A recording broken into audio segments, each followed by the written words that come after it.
Conexão Ciência.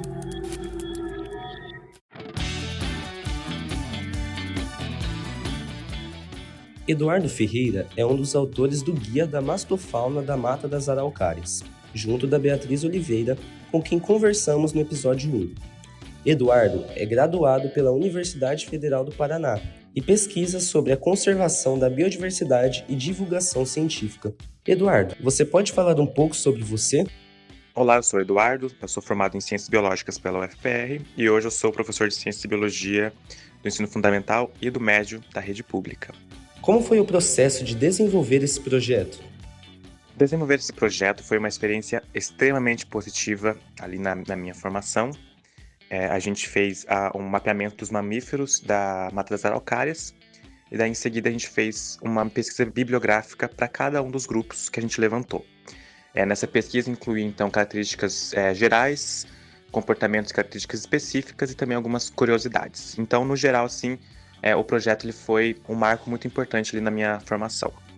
O trabalho mostra que restam apenas fragmentos da Mata das Araucárias original. Qual é hoje a dimensão da perda ambiental? A Mata das Araucárias, ela compreendia ali a região Paraná, Santa Catarina e Rio Grande do Sul. A gente também conseguiu encontrar alguns pontos em Minas Gerais e São Paulo. Isso era o que a gente observava há muitos anos atrás.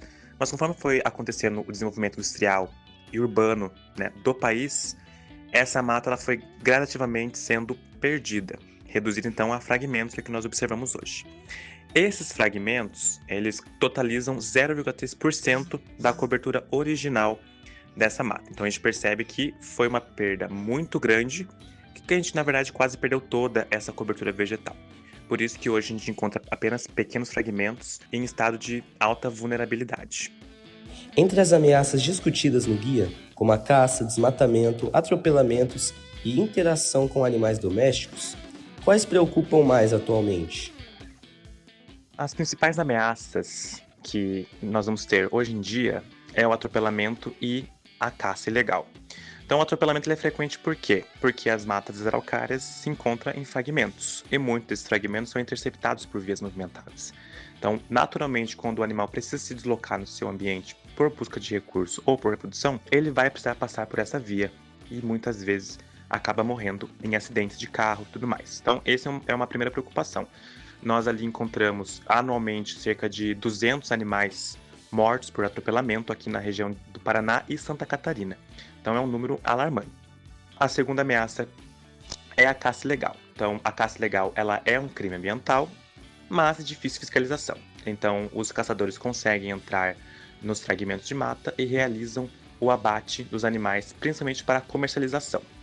Aqui na região do Paraná, a gente observa que dentre os fragmentos a gente vai ter uma média de 80 animais abatidos por época de caça. Então, são também números sérios. É preocupante e isso está acabando com a nossa biodiversidade.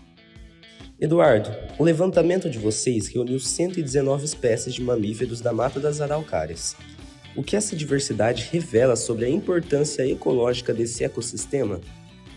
O nosso levantamento, ele confirmou o que a gente viu na literatura, que é que a Mata das Araucárias ela vai abrigar uma alta quantidade de animais endêmicos. Ela tem uma biodiversidade muito rica, porque além de ter um rol de mamíferos, répteis, anfíbios, plantas, ela também vai agrupar esses animais endêmicos. Por isso, então, que a gente pode dizer, além de ter uma alta biodiversidade, ela também vai ter relações ecológicas muito complexas, que merecem nossa atenção e também merecem a preservação. Muitas pessoas associam conservação apenas a alguns animais específicos. Por que é tão importante olhar também para gambás, morcegos, roedores e outros animais menos valorizados? Existe uma concepção que vai trazer os animais populares e os animais, muitas vezes, de fora do Brasil como muito importantes e vai desvalorizar aqueles animais que não são bem vistos, né? Ainda mais aqui na nossa região. O que nosso trabalho buscou fazer é desconstruir essa visão. Então, nós trazemos todos os animais e nós explicamos, independente da concepção negativa ou positiva que ele possui, a sua importância no habitat.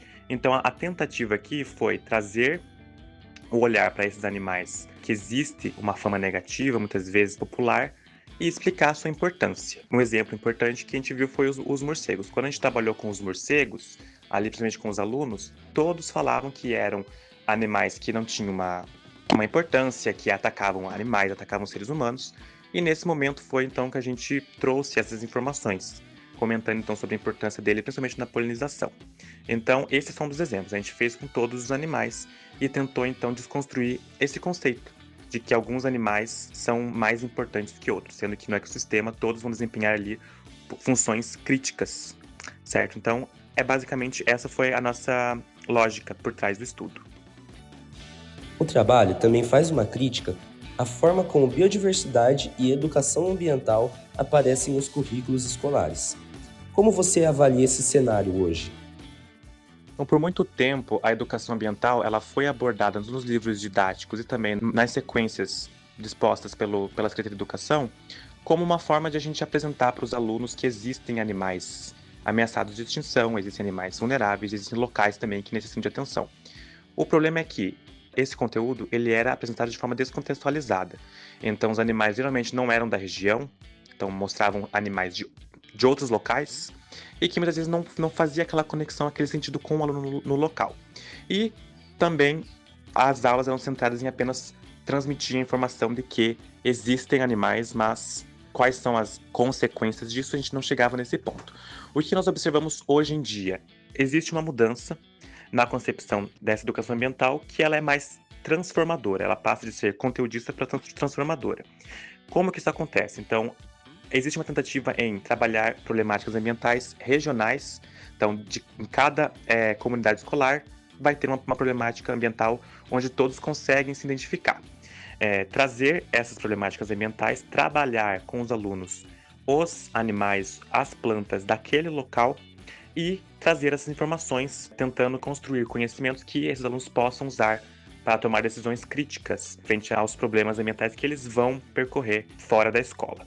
Então, esse é o cenário que a gente observa hoje em dia, é essa transformação desses conceitos. Para levar o projeto às escolas, vocês utilizaram metodologias ativas e ensino por estações. Como funcionam essas metodologias? Então, a metodologia por estações, ela vai funcionar da seguinte forma. Então, a gente separa algumas estações, por exemplo, 2, 3, 5 estações, e cada estação vai ter alguma atividade, algo para ser exposto ou algum material para ser manejado. E os alunos são separados em grupos e eles vão então rodar nessas estações e vão realizar as atividades que são ali sugeridas. Cada aluno então vai passar por essas estações, todos os grupos precisam passar por todas as estações. E as estações precisam estar dentro então de um escopo temático, não pode haver uma divergência entre uma estação e outra, todas têm que estar bem amarradinhas uma com as outras. No nosso caso a gente fez então, cada estação era um grupo da fauna ali da nossa região, e ela apresentava ali, então, características principais, havia material para eles observarem e tudo mais. Ali, cada estação era um debate que era realizado com eles, certo? Então, a metodologia de estações, ela funcionou dessa forma ali com a gente, e ela foi muito importante porque, no final, quando a gente puxou ali uma discussão com as turmas, a gente percebeu que eles realmente conseguiram construir um conhecimento muito significativo ali para a vivência deles. Em projetos como esse, qual é o papel da divulgação científica na conservação ambiental? A divulgação científica, ela tem um papel importantíssimo quando a gente fala sobre conhecimentos científicos. Ela faz, então, a articulação dos conhecimentos científicos produzidos na universidade para a população geral. Esse conhecimento precisa interceptar essas pessoas, ele não pode ficar ali preso só na esfera da universidade. E a divulgação científica, ela faz essa ponte de uma forma muito boa. E isso também vem de encontro com a questão do letramento científico.